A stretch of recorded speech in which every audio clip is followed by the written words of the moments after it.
Hello everybody, a little bit different climate and sky to the introduction to my last video. Hope you enjoyed that train journey from Pretoria to Cape Town in South Africa. Thanks for the comments. Yes, it was a long video and I ummed and ahed about, do I make it 2 videos, half an hour long? But then I thought I'll do it all as one, and then you can watch it in your leisure. You could watch 3 20-minute slots if you wanted. You could watch it all as one in an hour, or you could watch stop and start whenever you like. So that's why I put it out all as one video. But as you can see, hugely different scenes outside, out on the train journey, which was 990 odd miles. So yeah, great experience there in South Africa. Anyway, we've still got 1 or 2 bits more to show you that I think you'll be interested in. So first of all, I just wanted to show you some of the the flight back, because despite being delayed over 2 hours going out from Heathrow, we were delayed again over 2 hours coming back at night, and it was another night flight. And this is due to one of the wing flaps that was giving problems and wouldn't work properly. So they had to end up disconnecting it, but they couldn't disconnect it as they wanted to do. Then had a load of paperwork to sign off, so that meant a 2.5 hour delay coming out. So this is some of the video footage from where I was sat on the plane, because it's right outside the window where I was sat. So this is some of the footage from that.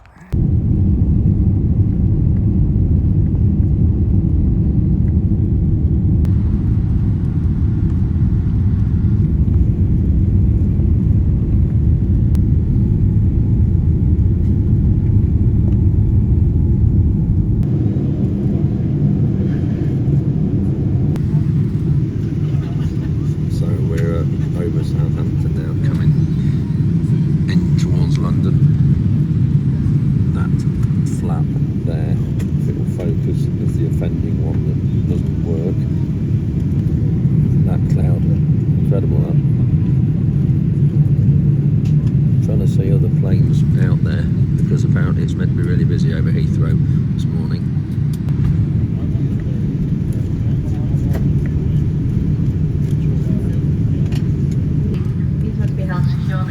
I've never had one of these windows before either, where you can control the lightness or darkness of it rather than pulling the blind down. So if it touched the bottom, that might go dark. There we go. See it compared to that one.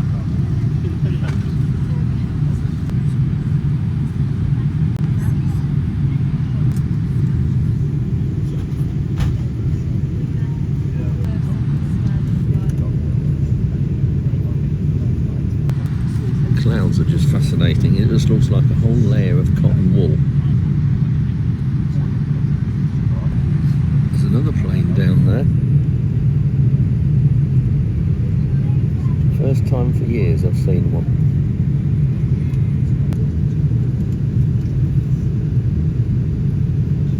And another one over there as well. Just north of the knock down to 12,000 feet, and as I say, we're just delaying before we make our approach in Heathrow.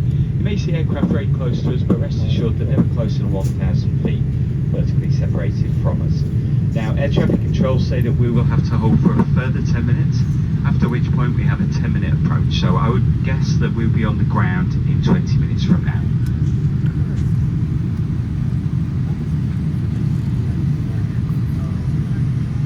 That shows brilliantly that we're circling round.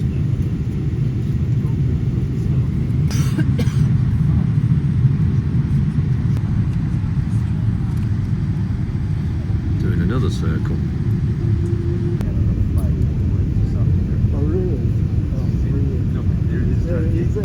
We're doing another circle, but we are getting lower. Look at the frost on the windows.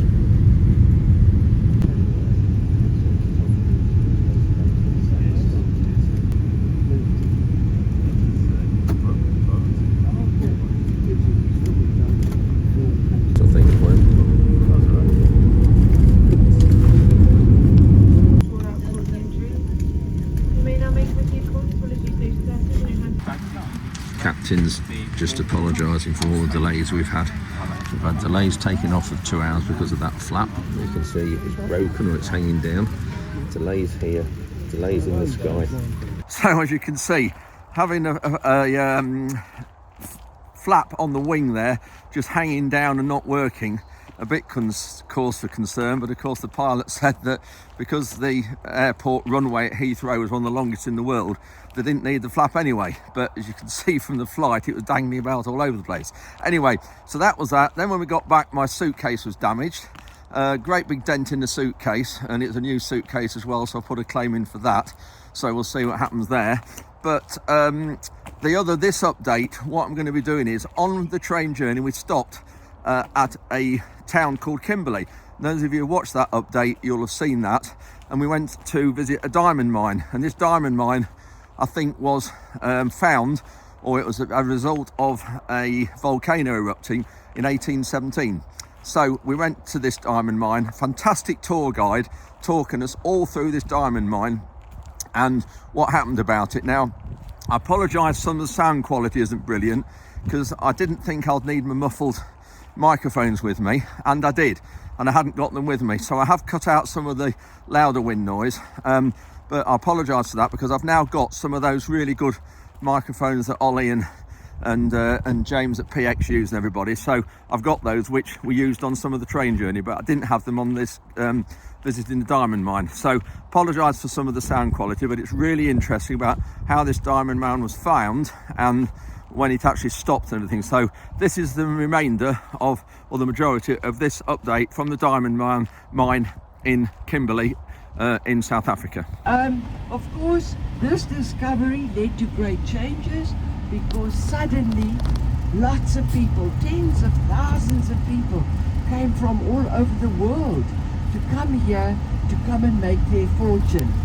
And in those days, people believed that diamonds come from rivers, from water, possibly because they are transparent, they look a bit like water, and possibly because previously diamonds had been found in India and in Brazil and always on rivers. So they concentrated their search on the Orange River, and then they moved up the tributary, the Vaal River. But there's a big area of land in between these two rivers, and this area today we call the Diamond Fields. And there was only a matter of time they started finding diamonds here, far away from the rivers. And that is why today Kimberley, the city, has 5 diamond mines in its city borders. Now 3 of the mines are still working. When your train leaves the station, just before you go out of Kimberley, have a look to the left and you will see a huge grey mine dump, and you'll see some mine headgears there. Those mines are still working. They're also recycling the dumps there. I'll tell you more about that later. But in this northern part of town, there were 2 mines. The one used to be called the De Beers mine, and I think most people recognize that name, De Beers. That's a company that is really synonymous with diamonds. At one time, De Beers owned all 5 the diamond mines in Kimberley, and they produced the most diamonds in the world. They started life as a small company in the De Beers mine. The other one used to be called the Kimberley mine. We're driving next to it now. And the little town of Kimberley developed between these 2 mines. In 1883, Kimberley got its name. It was named after John Woodhouse, who was the British Secretary of State for Colonies. He was the Earl of Kimberley, or Lord Kimberley, and that's where Kimberley got its name. Okay, so quickly, this Kimberley mine was discovered on the 16th of July, 1871. Diamonds were found here on an isolated little hill, and people rushed here. They say it was the biggest rush that this whole area had seen. And it turned overnight, within 2 days, into a mine. And it turned out to be the biggest and the most successful of the 5 mines. In its lifetime, it produced the most diamonds. But it closed down the first of the 5 mines, to close down. It closed way back in 1940. That, of course, was the outbreak of the First World War. And with the world at war, nobody was buying diamonds. There was a huge slump in the industry. In fact, all 5 of the mines closed. But the Kimberley mine did not reopen when the others reopened after the war. So we're just having a look around this museum. It was a mine, a diamond mine, but it stopped working, I think they said in was it First World War, and it's now a museum, so we're going to have a look inside.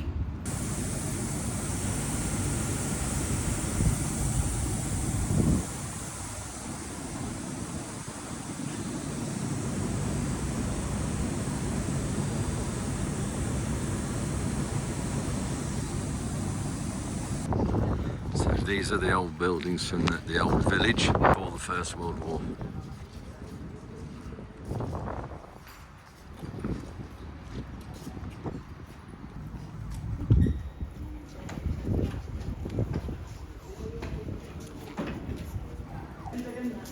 They're a bit particular, they don't want anybody holding up the diamond dealers that are going to be in here.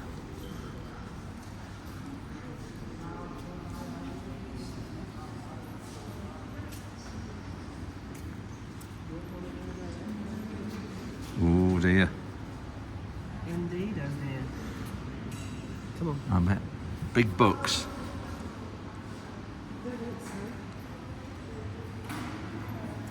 It's a very useful photograph because it shows you all the facts and figures. I'll get out of the way and then you can take your photo. But I wanted you to have a look at this because we are going to have a look from the top. We are going to see the big hole from the top. And here people actually discovered that diamonds don't come from rivers. They actually come from this thing that looks like a carrot. This is a volcanic pipe.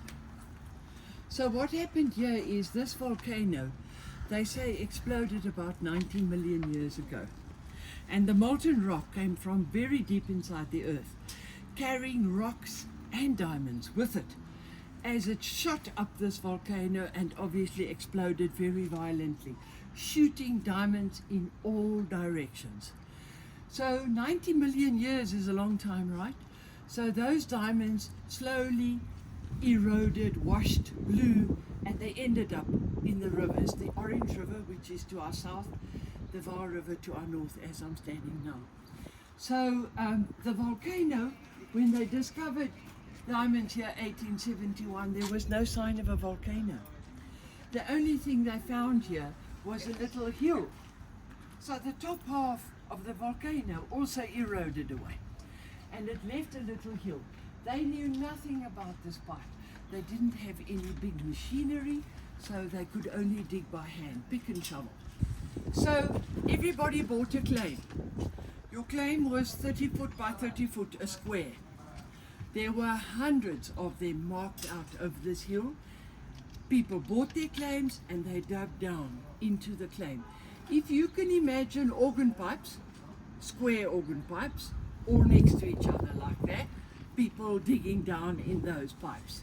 That's where you were allowed to dig. Some went quickly, some went slowly.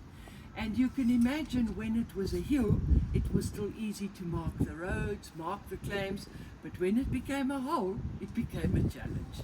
And it became a challenge to get into the hole. Eventually, cutting a long story short, the miners became disheartened. It was just too difficult to get the rocks out, to get the diamonds out.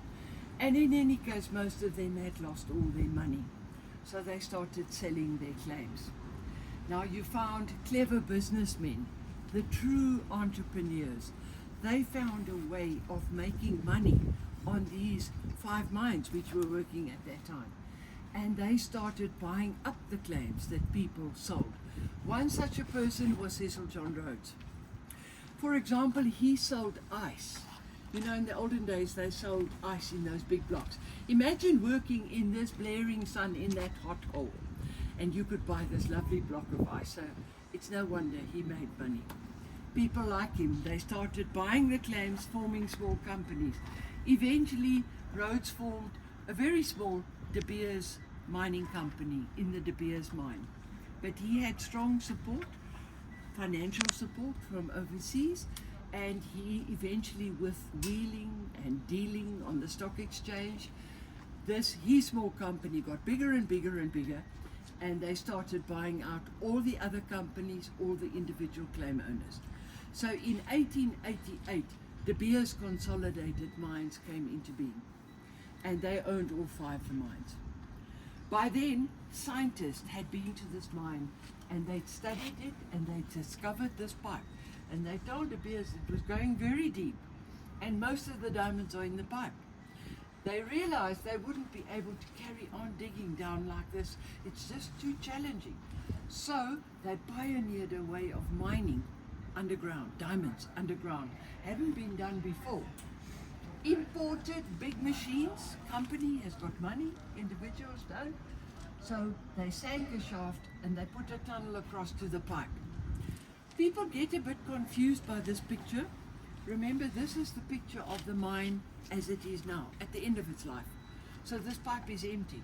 When De Beers were mining here, this pipe was full of kimberlite and diamonds. So the tunnel came here to the kimberlite. They made a hole in the kimberlite. They put the dynamite in the roof and they literally blew the roof down to that level. And then they went down and they did it to the next level and the next level and the next level, taking away all the kimberlite and all the diamonds. Obviously mining is very technical, so I've simplified it, but that's basically what happened. They refilled again, they didn't just leave an empty pipe, but that's what they did. They took out the kimberlite and the diamonds. One big problem they found when they sank that shaft, they suddenly found there was water coming in, groundwater. So they had to pump that water, otherwise the miners working here would have drowned, right? So in 1914, when they stopped working, they switched off those pumps and the whole mine flooded and the water pushed right up into the big hole. So that's why there's water in the big hole now. So this underground mine worked from 1888 roughly, 1890s probably, up to 1914. And it was just over a kilometer deep. But the big hole that's so famous, that was literally dug by hand from the top, the open cast mine, was 240 meters deep. There has been a rock fall, so it's now only 215 meters deep. There is about 41 meters of water. The water does come up a bit if we've had heavy rain. So you will see roughly 174 meters. That is from there to there. You won't see kimberlite when you look into the hole, but you will see these straight sides that had surrounded the kimberlite. Those are roughly half a kilometer across. These sides are very unstable. They're about 1.5 kilometers across. So it's a huge hole. And coming from this mine, 22.5 million tons of ground and 14.5 million carats of diamonds. So there are 5 carats in a gram. So if you do some sums, it comes out to 2722 kilograms, or just under 3,000 kilograms, 3 metric tons, right? So very interesting to compare these two. 22.5 million tons taken out to find 3 tons of diamonds. Seems ridiculous, doesn't it? But of course, remember the value of these diamonds. They funded everything. They grew this town of Kimberley. The money from the diamonds was the real basis of technical development in South Africa. Up to those days, South Africa was not yet one country, but it was very agricultural, very poor. Right, so that's the big hole. Wow, so this is the hole and the opening.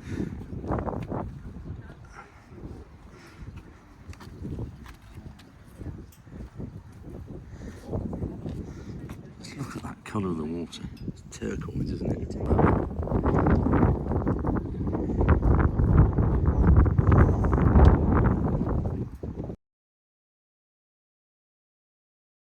You see this straight across from me, this black shiny one. To the right of that, there are 3 buildings that look as though they're standing behind each other. There's a chocolate brown one, and then a blue and white one, and then a sort of a blockish greyish brown one. That is the back of the Harry Oppenheimer house, specially built to sort and grade diamonds. It's a remarkably attractive building, won design awards. We sing the backside, literally. So the windows of that building are on the south side, and they're specially angled so that they don't let in this glaring sunlight. But when De Beers left, the building was vacant, and they donated it to the university. That very modern complex over there.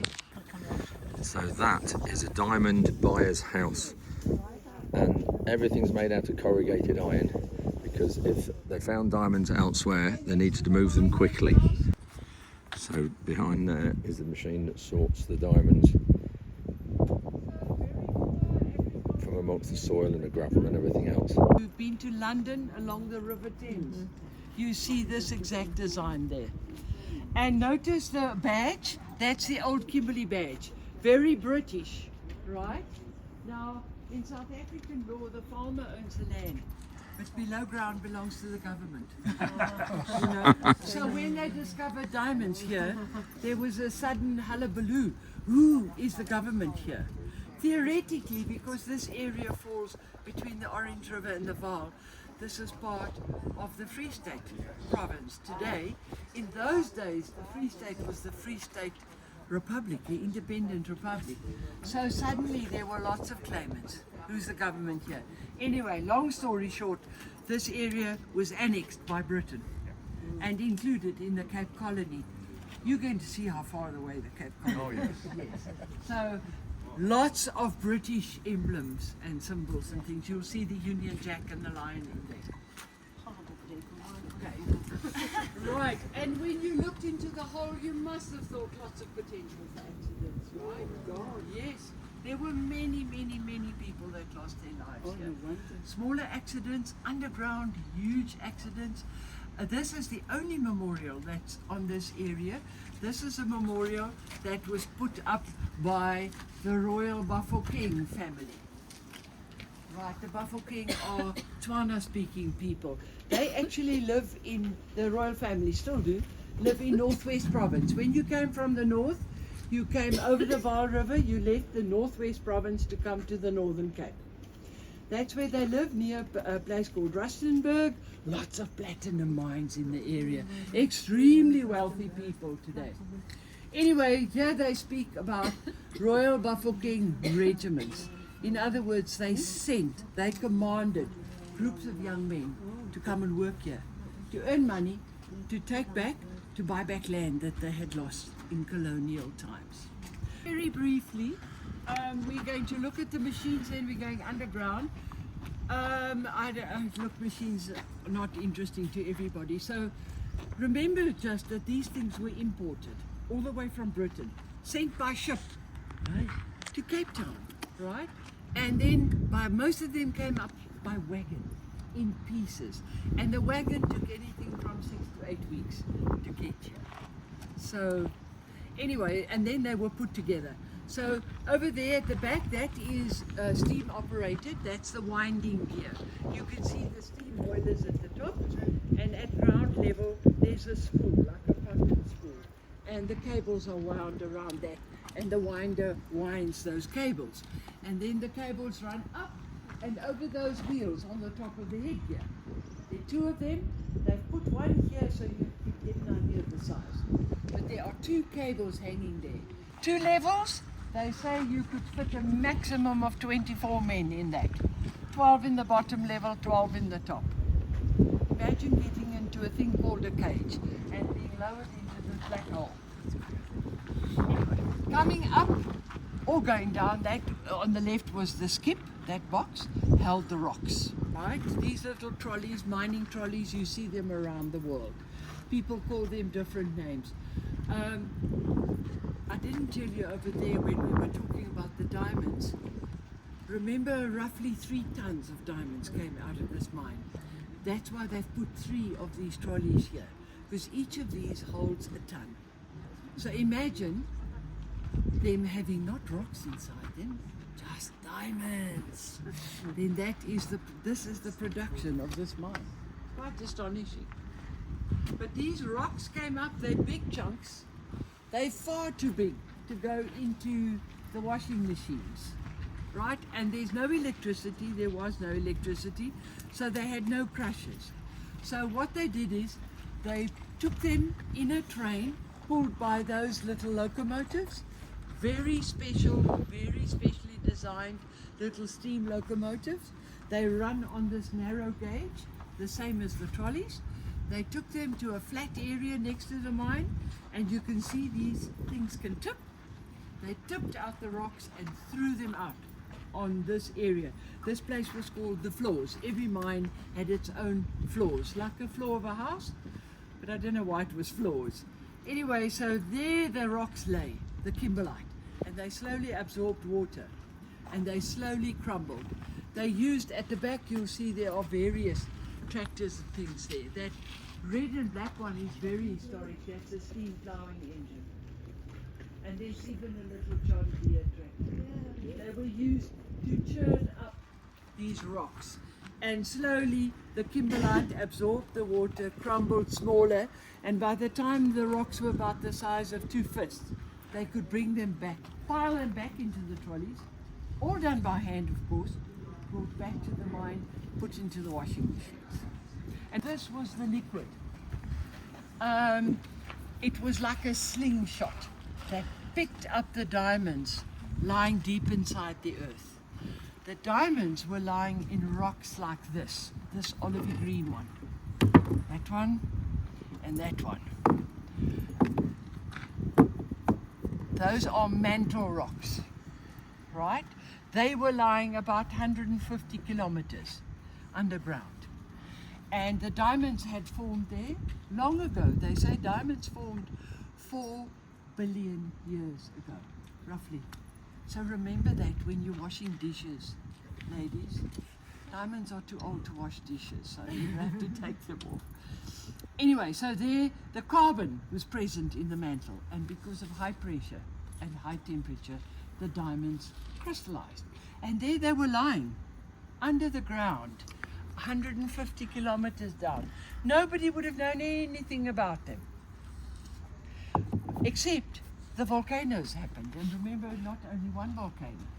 In a 10-kilometer radius, we've got 16 of these volcanic pipes. But these are poor quality, so they're just lying here. Pink ones, yeah. Those pink ones, yes. Okay, that's why I say when you walk... Can I give her one for Valentine's Day? Yes, and you know what, I'll give you a little package.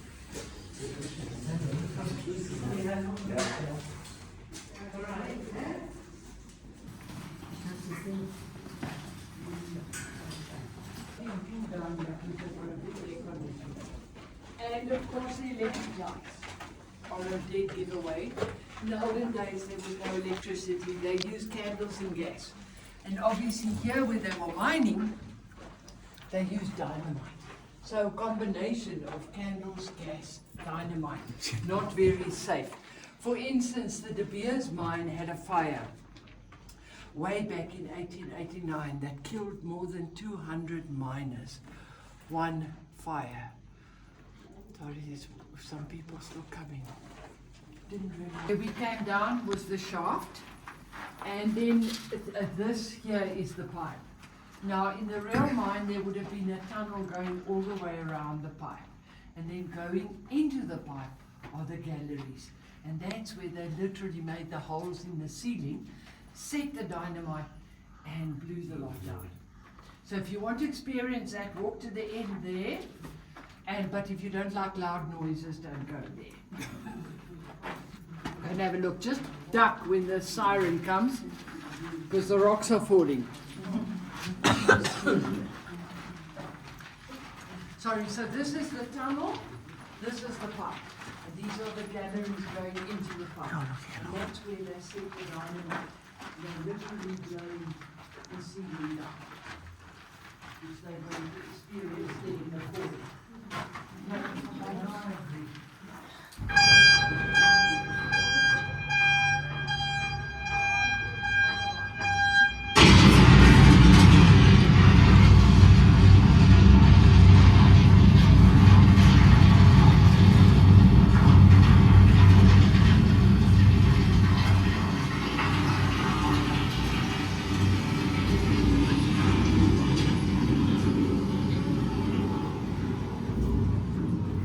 So that noise you just heard was as if the explosion, as if they were blowing it with dynamite to get the diamonds and the rocks to fall. That's just the noise that you would hear.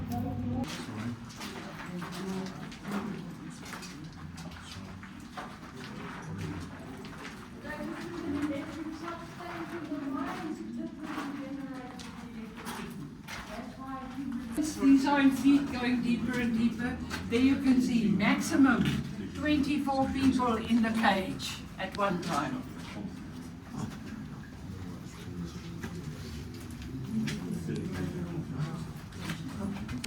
This is the map of the mine. And there you can see the hundreds of claims that were sold. Literally hundreds. And they were sold for anything from 200 to 2,500 pounds. Remember, way back 1871, a lot of money. So it's no wonder the miners eventually started giving up. So this map is a little bit later, and you can see there's some amalgamation. Small companies, for instance, there's a company in black there, W.A. Hall. This is a photograph of Cecil John Rhodes. He's the man who started the De Beers mining company in the De Beers mine, eventually becoming De Beers Consolidated Mines. This shows you the open cast mine. Remember, this used to be a hill that people dug away by hand.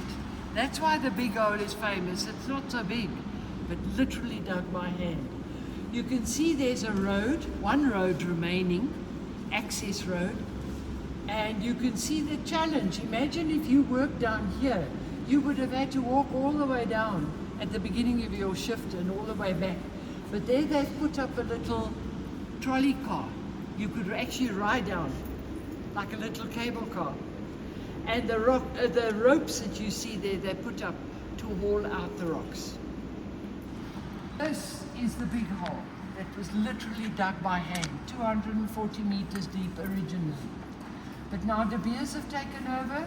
There's the headgear, they sank the shaft, the tunnels going in to the pipe. Those are the galleries that you saw going in. There's also a pipe going all the way, a tunnel going all the way around the pipe. But can you see this pipe is wider here? So it's a bigger area, more diamonds. Down here, smaller area, fewer diamonds. But the mining is more expensive. And remember here, they had to pump the water, making it even more expensive.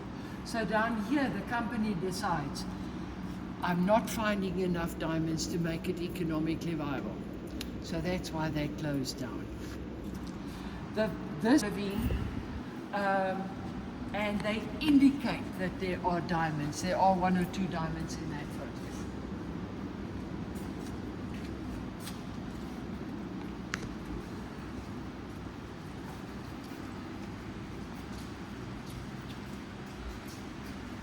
To take any photographs. They're concerned about their security. So here you can take photos because these are not real diamonds. Okay, so these are the characteristics of a diamond. They call it the 4 C's. Please come in, please come in. It's called the color, the clarity, the cut, and the carat. And they all work together to affect the 5th C, the cost. Right?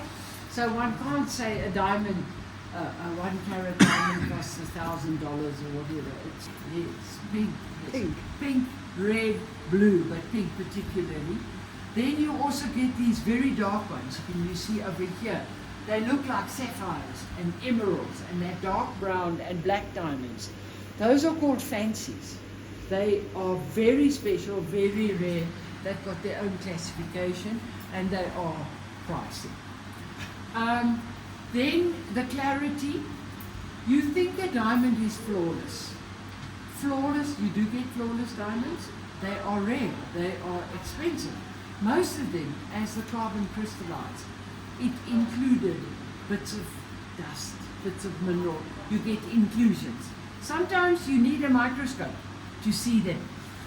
And by the way, the experts look at those inclusions and they can tell you where your diamond came from, which mine.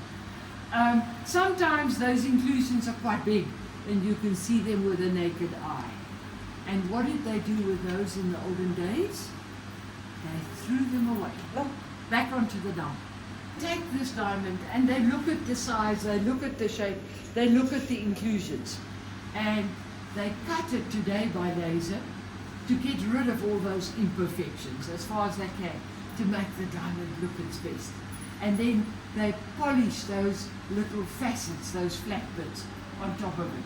Sounds very simple, but it's a very, very mathematical process. It's purity, but in diamonds it's weight. In the olden days, in places like India, where technology was limited, they weighed the diamonds on very primitive little scales against those seeds that you see lying there. That hard pod and the little round seeds, those are the seeds of the carob tree, St. John's bread. And each of those seeds, 5 of those seeds weigh a gram, very constant in weight. And that's how it came about that you have 5 carats in a gram. So this is the vault in here where the true diamonds are, but we're not allowed to video or take photos in there.